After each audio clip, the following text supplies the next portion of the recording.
आपल्या शाळेमध्ये कल्बी एंटरप्राइजेस लिमिटेडच्या वतीने जो विद्यार्थ्यांसाठी सुरुची असा स्नेह भोजनाचं जे आयोजन केले त्या समितीचे त्या कंपनीचे प्रमुख आदरणीय कैलास चौधरी साहेब, घनश्याम देवाशी साहेब आणि कुमार कर्वी साहेब, आयुष देवाशी साहेब या ठिकाणी आले आणि त्यांनी जे आपल्या सर्वांना स्नेहभोजन दिले त्याबद्दल मी पुन्हा एकदा शाळेकडून त्यांचे आभार व्यक्त करतो। आणि साहेब, आपण ज्यावेळेस हे आपणास द्यायची इच्छा असेल तर या शाळेतील प्रामुख्याने लक्ष द्या, कारण आपण सांगू इच्छितो ही शाळा जरी सरकारी असली तरी या शाळेला सरकारी 1 रुपयाचाही निधी नाही।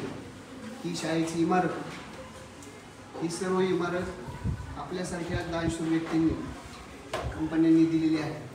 तर त्याच योगदानातून ही सर्व सामान्य गोरगरीब शेतकऱ्यांची, कामगारांची मुलं इथे शिकतात।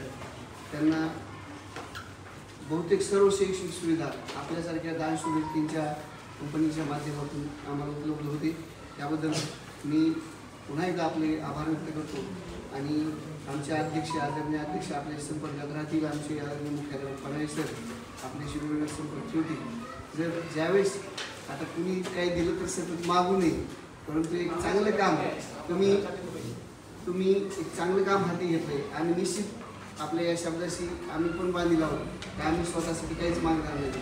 आम्हाला निश्चितपणे काही मागण्याची आवश्यकता नाही, परंतु या विद्यार्थ्यांसाठी आपण जर काही बाकीच्या ज्या मागण्या आहेत त्या आदरणीय मुख्याध्यापक आणि आमची शिक्षण समिती आपल्यावर लिखित स्वरूपात कमी आम्ही या कंपनीच्या समोर रोज जातो, परंतु असे हजारो कंपन्या आहेत त्यांचे फक्त बोर्ड वाचतात। परंतु आज ज्यावेळेस मला सकाळी समजलं, मला म्हणजे आम्हाला सर्वांना, तर त्या कंपनीचे बोर्डकडे जरी पाहिलं तरी आम्हाला निश्चित आपल्या सर्वांची आठवण राहील। कंपनीच्या नावाकडे पाहून आपल्याबद्दल निश्चित आमच्या सर्व विद्यार्थ्यांच्या मनामध्ये आमच्यामध्ये आदराची भावना व्यक्त झाल्याशिवाय राहणार नाही।